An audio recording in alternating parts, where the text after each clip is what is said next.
E Nicole, como é esse negócio aí, hein, Nicole? Existe vida além do ACLS? Tem? Rapaz, parece que sim, né? Tu acabou de falar meia hora aí que um monte de coisa, Pô, bora aqui para tu mostrar um pouco pra galera. mas tem uma coisinha diferente aí. É uma Cadê coisinha minha diferente? máquina e meu manequim? Marca o manequim. Maca. Vai chamar o Lucas? Não lembro teu nome.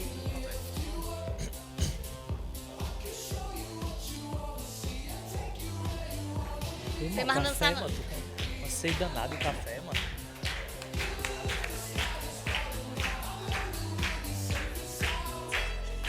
Que bosta.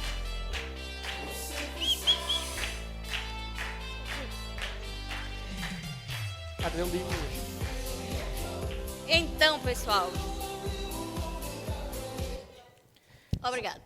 Esses pobres sofrem, né, mano? Esses pobres do perque aí, né? Obrigado, viu, mestre. Esse aqui é o Roberto. Roberto do PER, que vai ajudar a gente aqui no nosso próximo tema. Pode ficar já acomodado, Roberto, para você não cansar suas pernas, certo? E a gente vai falar de ultrassom, que é uma coisa que também quem conviveu com emergencista sabe que a gente adora, né? Mas, assim, ultrassom em parada, né? A gente viu que tanta coisa é importante, o tempo é importante, precisa estar comprimindo, você ainda vai meter o ultrassom no meio dessa salada? Será que realmente cabe ultrassom à beira do leito aqui? E, assim, cabe, certo? Então, qual é a ideia aqui? Por que eu vou usar, né? Então, tem 3 motivos básicos que fazem a gente querer usar ultrassom nessa situação, na parada cardiorrespiratória. Primeiro, checar pulso. Gente, todos temos mãos, dedinhos, vamos lá, né? Só que a gente sabe que nossa checagem digital não é a coisa mais fidedigna do mundo. Quem já viu aquela cena? Parada truando, 2 minutos, checa o ritmo não chocava, vamos supor. E aí checa pulso. Vai checar pulso, aí tem uma pessoa em cima na carótida, outra embaixo da femoral. Aí diz, ixi, eu acho que voltou. Não, mas aqui embaixo eu não estou sentindo nada, não. Não, mas aí fica, né? Aí os 10 segundos que você tinha para fazer essa checagem viraram 20, viraram 30. Eu acho que todo mundo já viu essa situação. Então, como é que a gente poderia melhorar isso, né?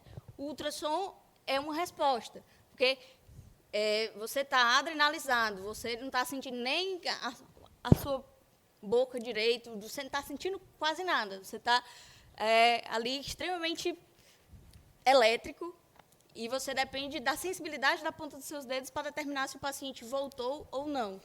Em vez disso, a gente pode olhar. E aí, assim, você fica menos sensível, mais cego, você não costuma ficar na hora da parada, né? Então, dá para ver direitinho que o paciente tem um ritmo organizado capaz de gerar pulso. Essa é a primeira vantagem. Não? Passa aí, valeu. Foi eu. Segundo, causas reversíveis. O Eugênio falou lá dos HZTs e tal. Mas, assim, vamos também trazer para o mundo real. Na vida real, você pega uma parada por um ritmo não chocável e, pode ser tamponamento, pode ser pneumotórax. Mas, assim, enquanto você pode adiar, enfiar uma agulha dentro de uma pessoa que está parada e você não sabe por quê, você adia. Então, você faz bicarbonato, mesmo que você não sabe mesmo que não tenha evidência para acidose. Você faz gluconato, você faz várias coisas, não sobra nada, aí você pensa, talvez seja tamponamento, e ainda assim, será se eu furo? Será se eu não furo? Se não tiver nada, eu vou furar o coração, né?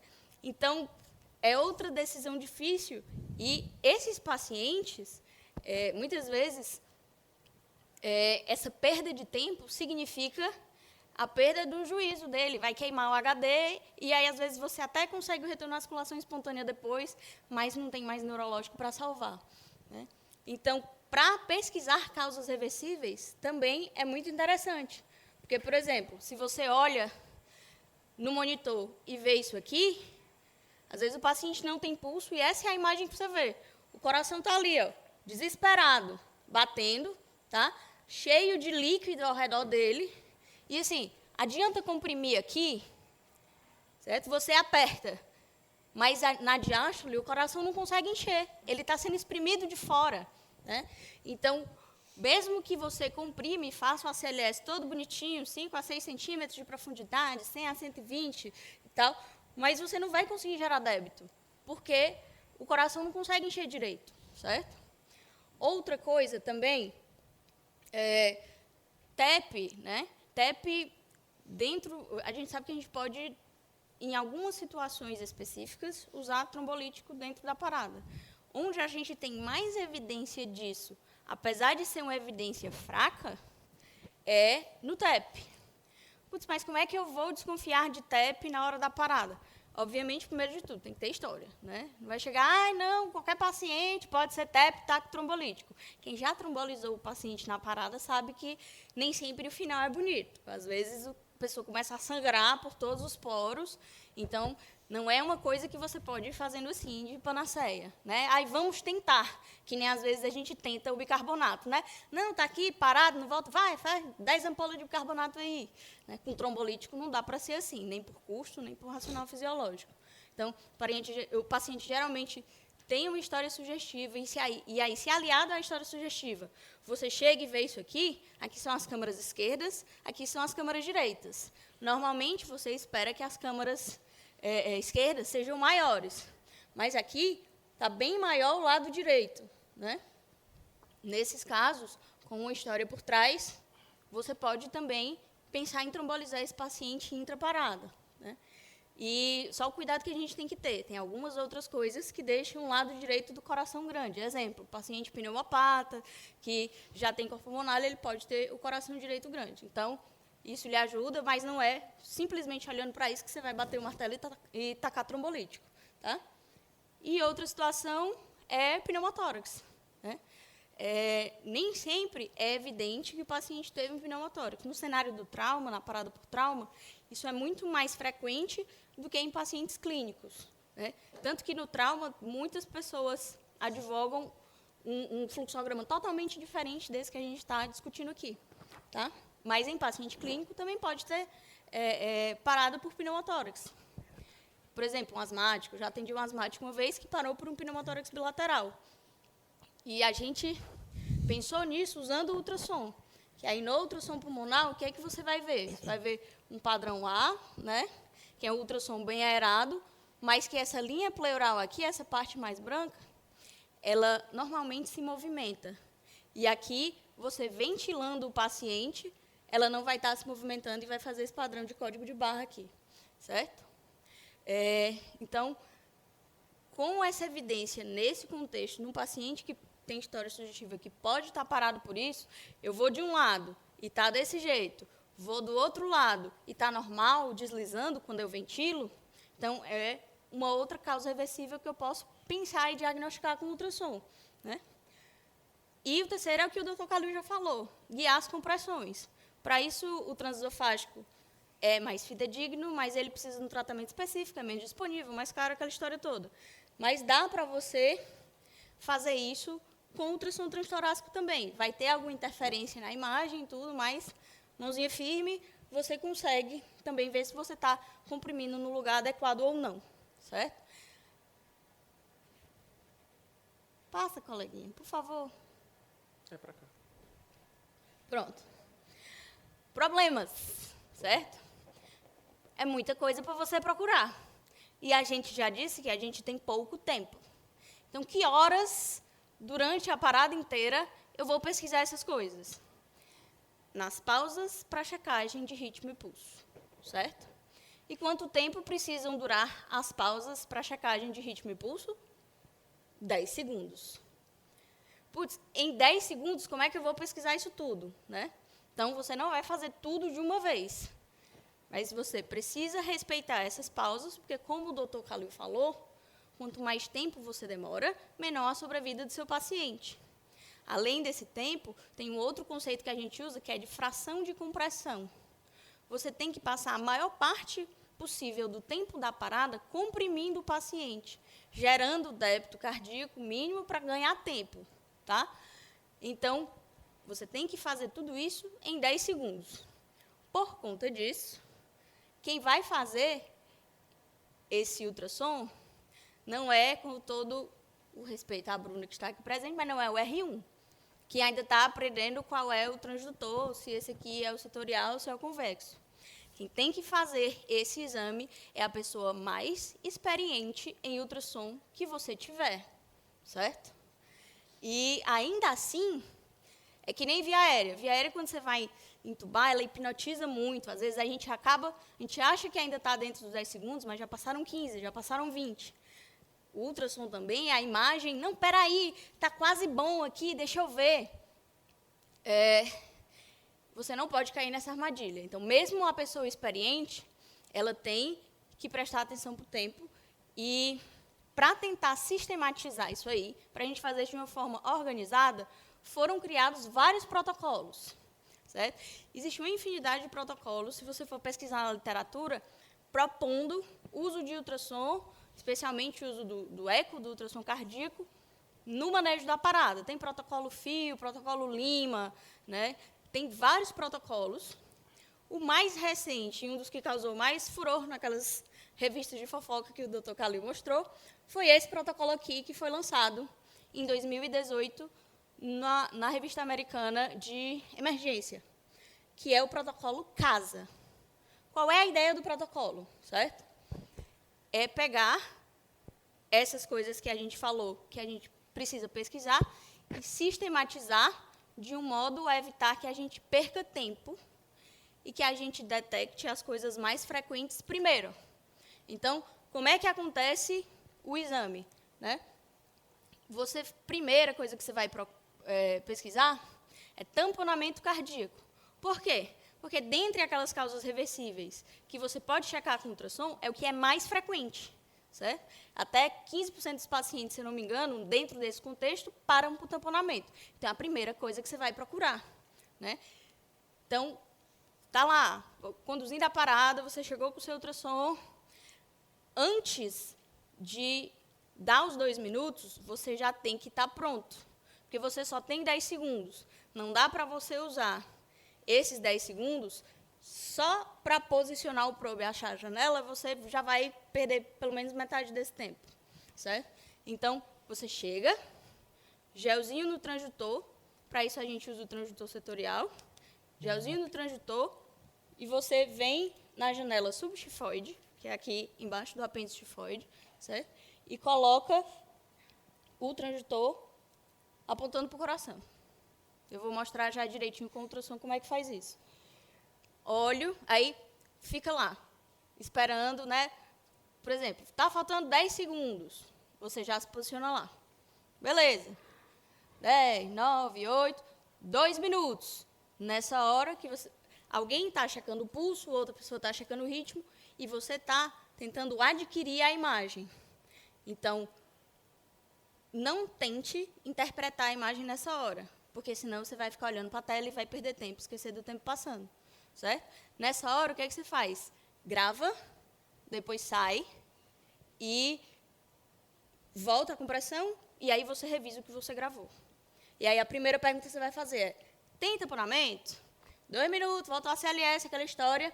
Segunda checagem, com ultrassom, não tinha tamponamento. Tem aumento das câmaras direitas? Não, não tem. Volta a compressão, 2 minutos. E aí a terceira pergunta que eu me faço é se tem atividade cardíaca. Porque o que a gente sabe hoje? A gente já tem alguma evidência de que quando você coloca o ultrassom e você vê um coração totalmente parado, frisado, esse paciente tem um prognóstico pior. Esse paciente provavelmente não vai voltar. Como todas as outras coisas, você não pode usar esse único parâmetro para decidir se você vai parar a reanimação ou não. O tempo da parada é importante. Então, se a parada foi presenciada e começaram a fazer RCP imediatamente, esse paciente tem muito mais chance do que aquele paciente que abriram a porta e ele estava lá caído e estava parado e ninguém sabe há quanto tempo ele estava lá daquele jeito, certo? Então, o tempo é importante, capnografia é importante, todos aqueles parâmetros fisiológicos também. Mas se você junta por exemplo, uma parada extra-hospitalar, que ninguém sabe há quanto tempo parou, que já está com a capnografia ruim, que você não consegue dar uma pressão diastólica adequada, e você coloca o ultrassom e este coração está parado, isso reforça que você provavelmente não vai conseguir trazer esse paciente de volta. Se você tem alguma atividade cardíaca, mesmo que ela não seja boa o suficiente para gerar pulso, você tem um prognóstico melhor, certo? E, paralelo a isso, nos pacientes em que você tem suspeita, você vai pesquisar pneumotórax e vai pesquisar FAST. Então, eu vou mostrar aqui no Roberto como é que faz para você. Eu vou pedir agora para o Lucas me dar aqui o aparelho. Tu pode só tirar a camisa? O gel. Precisamos de gel. Cadê o gel? Cardio. Beleza. Abemos gel. Ana Márcia, cadê você que pode trazer o gel? Tem gel? Cadê? Não, tem gel sem gel? Eu vou providenciar ali atrás. Arruma aí o gel. Vai dar certo. Vai dar certo. Então, assim, é um aparelho muito legal que chama Philips Lumify. Ele tem os 3 transdutores. Esse aqui é um transdutor setorial, tem um convexo e tem um linear também, que é um transdutor que liga no tablet, ou liga no celular, certo? Aqui, no momento, para a gente do Brasil, ele funciona com Android ainda. E pronto. Tem um aplicativozinho, você abre o aplicativo e você vai ter essa tela que vocês estão vendo aí, certo? Assim que vier o gel, eu mostro a imagem. Então, para esse exame dentro da parada, você vai usar o transdutor setorial, que é aquele quadradinho que usa para o eco, certo? E você pode usar qualquer janela cardíaca. Normalmente, as janelas que a gente faz são, para o ultrassom à beira do leito, são a subxifoide, né? A paraesternal, eixo longitudinal e eixo curto, e a janela apical. Por que a gente normalmente recomenda a subxifoide? Porque ela não fica em cima do tórax, então, mesmo a pessoa comprimindo aqui em cima, você consegue encaixar seu transdutor e adquirir uma imagem, certo? Então, a gente, via de regra, vai para a subxifoide. Não deu certo nela, preciso trocar para outra janela, você troca na próxima checagem. Lembrar sempre que você tem que respeitar os 10 segundos. Um dos problemas que a gente viu no ultrassom é que saíram estudos mostrando que, quando se tentava fazer ultrassom na parada, as pessoas faziam pausas maiores. E a gente sabe que isso está diretamente implicado com a sobrevida do paciente, certo? Vai dar certo o gel aí? Não deu certo.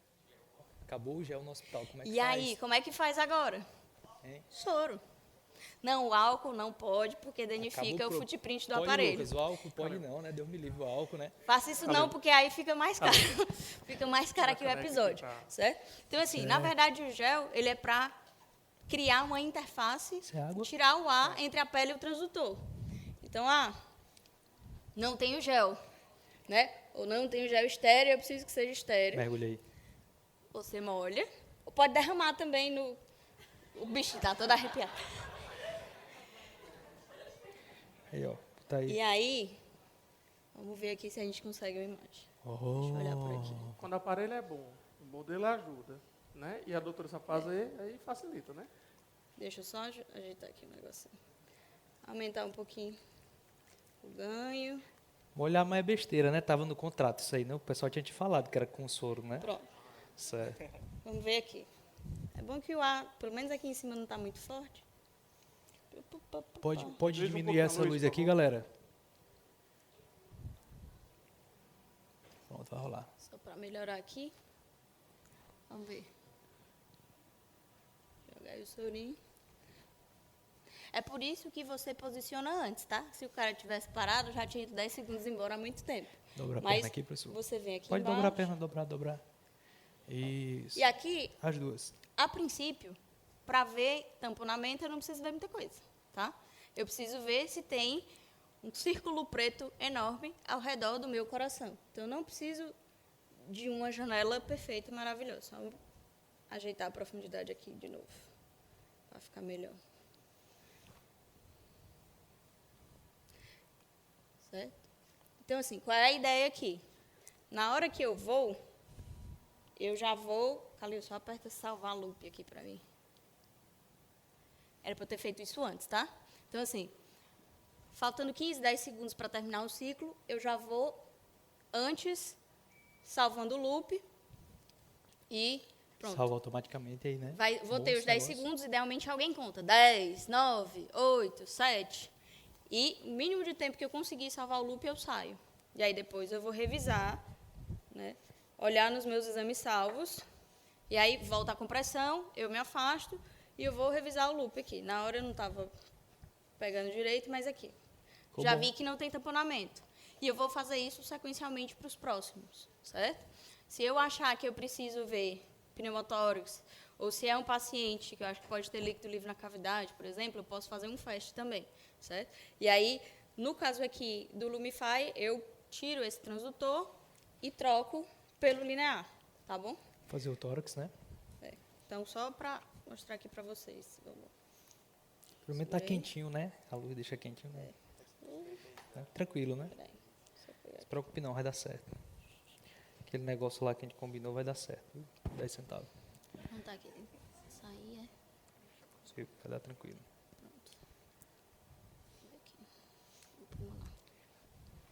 Então, assim, tudo isso você faz fora da hora do intervalo, certo? Só um pouquinho mais, tá, macho? Aqui eu estou usando linear agora. É pouca coisa aqui, certo? Só um pouquinho. Foi mal.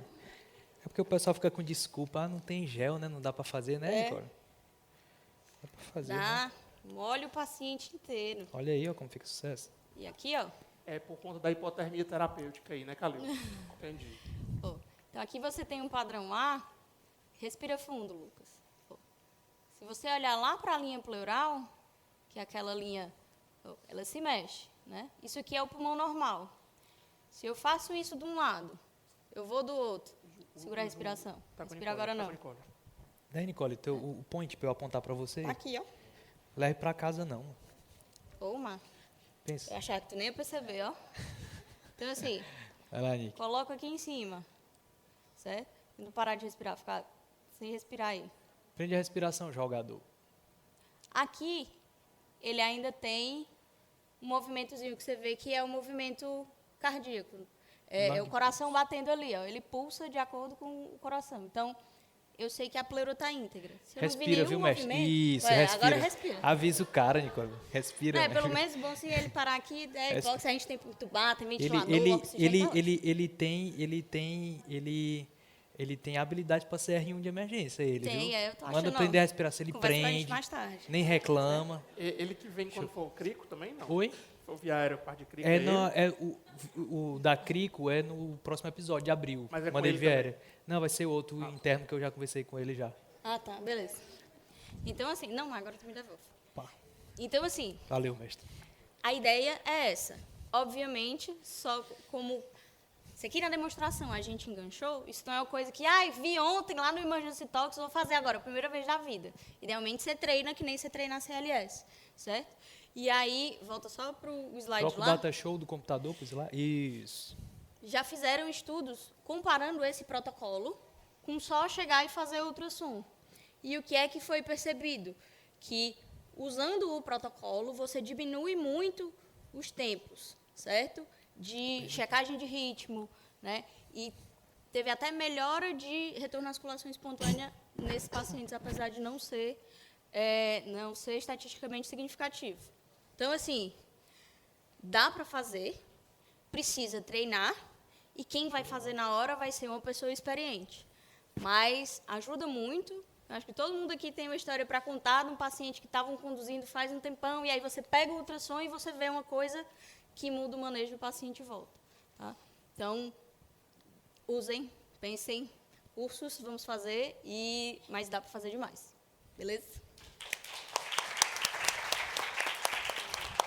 Meu filho, desculpa, todo molhado o bichinho. Pode entrar no nosso contra-regra aí, uma salva de palmas no nosso contra-regra aí, ó.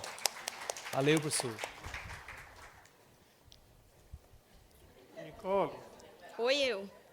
onde é Acaba ainda olha tem isso? que levar. Ei, vai aumentar para 20 centavos, a gente conversa depois, viu? Cachê vai aumentar, não vai dar certo, se preocupe não. Não é novidade, né? Já é um negócio bem estabelecido, já é uma coisa que parece muito diferente, mas onde se realizam os grandes estudos, onde se acompanha e onde se está antenado com a parte mais revolucionária, mais inovadora da medicina, isso já é realizado há bastante tempo. E o que é que há de novidade, doutor Calil? Assim, Tem além disso, o que é que a gente tem hoje em dia, o mais atual? Que a gente pode falar sobre isso? Até Messejana já tem ultrassom, né? Mas acho que é um grande centro. Não, acho que... Vamos falar, né? Acho que o que há de novo hoje mesmo é monitorização fisiológica. Vamos falar um pouquinho de monitorização fisiológica. Põe para mim, Eugênio. Vamos lá, galera. Falar um pouquinho sobre monitorização fisiológica da parada. Como eu falei no começo, é vamos dizer assim, o ápice do choque, né? A fase mais grave, mais avançada do choque. E... Deu certo aí, Geninho? Tá na pasta. Tá na pasta. Tá. Monitorização, o que há de novo. A gente vai falar um pouquinho de monitorização fisiológica para vocês aqui. Isso, tem uma pasta aí. Isso.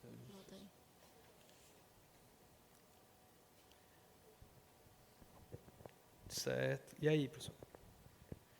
Pronto. Agora foi. Beleza, o que há de novidade? Vamos lá. Essa historinha eu vou pular, que a gente falou, flagelação, antes de Cristo, aquele negócio todo, né, de fumigação, né, de brasa incandescente, por aí vai, terapia com foles, isso aqui era no Reino Unido, na Idade Contemporânea, principalmente afogado, dava certo às vezes, pendurar de cabeça para baixo, sacudia, saia água, dava certo, ele voltava, o paciente, rolar por cima do barril, tudo isso aí a gente já falou, então a gente vai pular. O que eu quero dizer é que, qual a diferença para o que a gente faz hoje? Por que as pessoas faziam desse jeito aqui? Por que as pessoas faziam desse jeito? Alguém sabe? Alguém arrisca o porquê? Exatamente, Amanda, excepcional a resposta dela. Porque deu certo, viu dando certo alguma vez. Você vai fazer alguma coisa que nunca viu dando certo? Provavelmente não, né? Então, viu que deu certo alguma vez, opa, vou fazer desse jeito. Normalmente é assim. A gente chama isso de empirismo. Né? É razoável que eles tivessem visto dando certo 5% das vezes? 5%. De cada 20, é difícil uma pessoa leiga ver 20 vezes uma parada cardiorrespiratória na vida. De cada 20 ele vê uma que deu certo, é 5%, né? É a sobrevida que a gente tem da parada cardiorrespiratória, 5%. É razoável que ele viu 20, viu 20, uma vez deu certo, ele vai com certeza acreditar que vai fazer daquele jeito. O que a gente faz? A gente acredita que desse jeito que a gente faz, vai dar certo. Né? Então, vamos lá. A pergunta que a gente se faz é essa... Opa, eu vou trazer de novo essa figurinha, vocês vão ver ela várias vezes hoje, que é justamente falar do que altera a mortalidade. De novo, isso aqui, que realmente a gente faz compressão para que ganhe pressão de perfusão. Eu trouxe de novo esse vídeo, por quê? Porque a gente vai falar de pressão de perfusão. É a chave para a gente ganhar tempo e ganhar funcionalidade no tratamento da parada cardiorrespiratória. Então, o que a gente faz hoje é RCP guiada por parâmetros. O que a gente fala hoje é RCP guiada por parâmetros. Qual parâmetro, Calil? Então, a gente precisa... Primeira coisa, a gente vai falar dos 3 Cs da RCP. Eu gosto desse negócio de 3 Cs. Gestão tem 3 Cs. Vamos falar dos 3 Cs da RCP, que é local correto, frequência correta e a força correta. Como saber se a gente está fazendo isso de forma adequada? Aquele artigozinho de novo que a gente já viu que está fazendo da forma errada na maioria das vezes, e a gente vê que com ultrassom a gente pode achar o local certo. Então, a primeira dica dessa aula de monitorização fisiológica da parada, a primeira coisa é monitore onde você está fazendo. Você está fazendo com o local certo, esse negócio, que é o primeiro dos 3 Cs, local certo, com a frequência correta, com a força correta. Então, monitore o local onde você está fazendo a compressão, certo? Depois de monitorar, eu quero saber se eu estou fazendo na frequência certa e na força certa. Vamos começar do mais básico, tá? Do mais básico para um pouco mais complexo. O mais básico que a gente tem hoje é a capnografia em forma de onda. Calil, tu tá pirando, não tem nada básico em capnografia em forma de onda. Quando eu digo que é básico é por quê? Porque todo hospital tem. UPA não é hospital, tá, gente? Unidade para atendimento é um pré-hospitalar, UPA, né? Funciona como hospital, mas não deveria, né? Vamos dizer, uma excrescência do nosso sistema de serviço de saúde. Mas todo hospital eu tenho certeza que tem capnógrafo. Todo hospital tem. Tá onde? Centro cirúrgico, todo mundo falou centro cirúrgico. Porque o anestesista ele não faz uma cirurgia se não tiver um capnógrafo. Por que a gente aceita reanimar sem ter o capnógrafo, né? Então, é lei, né? Não pode funcionar o centro cirúrgico se não tiver. Não pode, não funciona. Lá está no checklist lá da Anvisa lá, para fazer a visitazinha. Cadê o capnógrafo? Vixe, fecha o centro cirúrgico, não pode ter. Né? Então, assim, todo hospital tem. Então, acredite, tem. No seu hospital, onde você está, você que está vendo aí de casa, tem. No seu hospital tem. Procure, que tem. Com certeza tem. Está funcionando, tá? Então, esse artigozinho foi um artigo da terapia intensiva, não é nem da emergência, que foi ver, ele fez um negócio assim, ele foi ver, dentre os pacientes que voltaram, dentre os pacientes parados, que foram monitorizados com pressão arterial diastólica e capnografia em forma de onda, bora ver aqui como foi que deu o resultado. Eles viram, né, que os pacientes que voltaram, normalmente eles tinham uma capnografia em forma de onda maior, mais elevada, e tinham uma pressão arterial diastólica maior e tinha uma capnografia em forma de onda mais elevada. Assim, é meio racional. Os pacientes que tinham permanentemente uma capnografia em forma de onda mais elevada e uma pressão diastólica maior durante a ressuscitação, eles voltam mais. Eles perceberam isso aí. Voltam mais. Opa! Então, para eu ver se eu estou fazendo na frequência correta e no local correto, a primeira coisa que eu tenho que ver é essas duas coisas.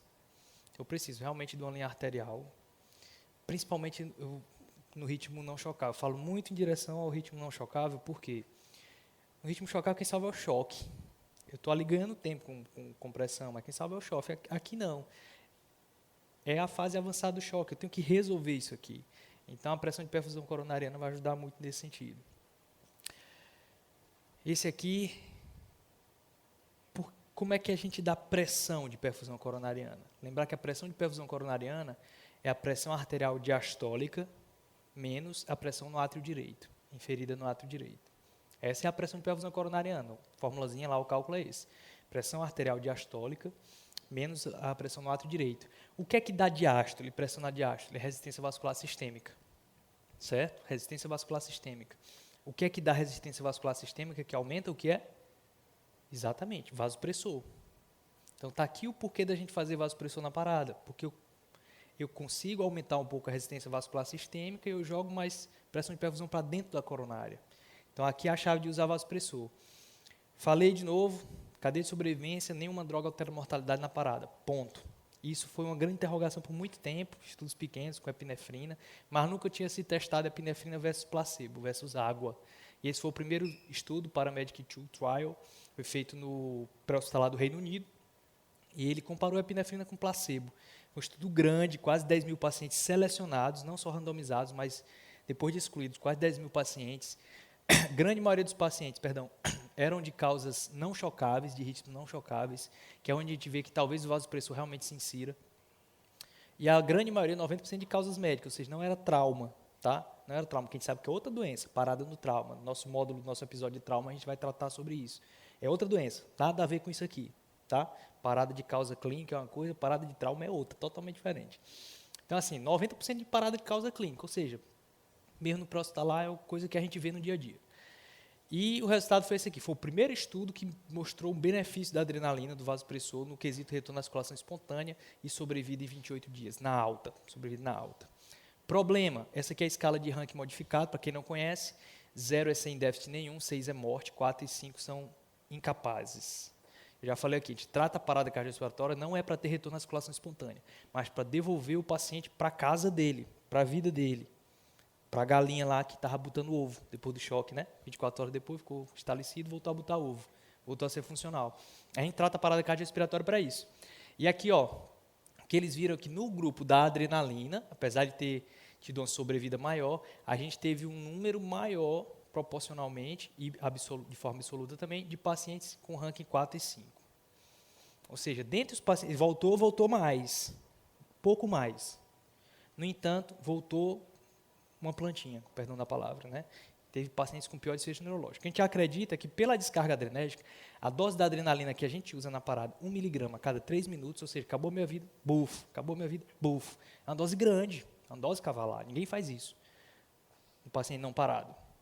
A gente acredita que, quem já viu um paciente com retorno à circulação espontânea aqui, levanta o braço. Um monte de gente já viu, né? Normalmente ele volta taquicárdico, volta hipertenso, com pressão arterial lá em cima, né? E logo depois a pressão vai caindo, né? Por quê? A adrenalina meia vida é curta mesmo, 3 a 5 minutos, por isso que a gente faz a cada 3 a 5 minutos. E quando perde esse tônus adrenérgico, a pressão vai lá para baixo mesmo. Então a gente acredita que esse tônus adrenérgico aumentado consuma também oxigênio, aumente a demanda por oxigênio no tecido do sistema nervoso central e piora o desfecho neurológico desses pacientes. Então, a pergunta é, qual paciente se beneficia de vasopressor, como fazer esse vasopressor e quando começar esse vasopressor? Lembrar, eu já falei aqui, vasopressor a gente faz na parada para dar resistência vascular sistêmica, aumentar a pressão de perfusão coronariana, certo? Esse estudo aqui, estudo bom, esse estudo bom. A palestra que eu dou mostra esse estudo. Estudo bom, foi feito com 16 animais. Bom, pensa em estudo bom. Aquele estudozinho que tu mostrou lá, 1962, que disse assim, vale a pena desfibrilar o paciente. Desfibrilação transcutânea, foi com quantos animais? Lembra? 16. Por isso que eu digo que esse estudo é bom. Vai marcar a história igual ao outro lá, 16. Só que eram cachorros, no primeiro estudo de desfibrilação. 8 desfibrilava, 8 não desfibrilava. Aqui foi com o modelo suíno. Tá? Ele fez o que de diferente? Ele dividiu em 2 grupos. Um grupo ele chamou de Blood Pressure Care, outro grupo ele chamou de Guideline Care. Tá? Blood Pressure Care, o que é que ele fazia de diferente? Para que a gente comprime? Enquanto a gente usa vasopressor para dar pressão diastólica, a gente comprime para dar pressão sistólica. Sístole, para fazer sístole, certo? Então, assim, eu vou comprimir esse paciente numa frequência tal e numa profundidade tal, até que a minha pressão sistólica seja de pelo menos 100 milímetros de mercúrio, certo? E eu vou dar vasopressor, que é para dar pressão diastólica, até minha pressão de perfusão coronariana. Aqui, esse modelo suíno tinha, assim, um acesso venoso em subclávia com PVC, né, para ele fazer justamente a pressão diastólica menos a PVC, para dar pressão de perfusão coronariana. E eu vou dar vasopressor, mano. Foi boa essa aí. Vasopressor, se a minha pressão de perfusão coronariana com a compressão tiver menor que 20. Está menor que 20, bufo. Está menor que 20, bufo. Está menor que 20, bufo. Epinefrina na primeira dose, epinefrina na segunda, vasopressin na outra. Menor que 20, bufo. Certo? Beleza? E o guideline care, profundidade de 5 milímetros, compressão, frequência 100 a 120. Certo? Guiado por aí. E a epinefrina, a dose equivalente ao peso do modelo suíno a cada 3 minutos. 5 centímetros. 5 milímetros, aí eu acho que não... Centímetro, porque era uma pulga, né? 5 milímetros, né? Compressão na pulga. Beleza, e essa foi a curva de pressão de perfusão coronariana dos 2 grupos. Olha a diferença, gente. Ó. É diferente, né? Provavelmente porque, assim, toda vez que estava a pressão de perfusão coronariana baixa, o vasopressor. Então, eu estava dando no momento que o paciente estava precisando, certo? E o resultado do desfecho que ele teve, né? Sobrevida, 45 minutos, 0. 24 horas de sobrevida, 63%. Desfecho neurológico favorável, 63%. Então, assim, caliu 16 animais, mas que a vez foi, da desfibrilação foi igualzinho, 62, 16 animais também. Então, assim, acende uma luz que a gente precisa dar o vasopressor no momento certo, no momento que o paciente precise, certo? E na quantidade que o paciente precise. Pode ser que a gente consiga modificar alguma coisa no desfecho do nosso paciente com esse resultado. Então, take home points, use hipóxia para achar o local certo, tem uma linha arterial. Comprima até capnografia em forma de onda maior que 20 e a pressão sistólica maior que 100. Dê vasopressor até pressão arterial diastólica maior que 30, porque eu não vou funcionar acesso central. Então, eu presumo que essa pressão no átrio direito PVC seja em torno de 10. Então, eu tenho que ter uma pressão diastólica pelo menos de 30 para 30 menos 10 ser semelhante a 20. Então, controlo meu vasopressor, porque eu perguntava toda hora. Onde é que está a pressão diastólica? Está 30, 40. Opa, beleza, deixa a dose do vasopressor do jeito que está aí. A dose baixinha está boa. Beleza? Obrigado. Então, deixa para mim agora.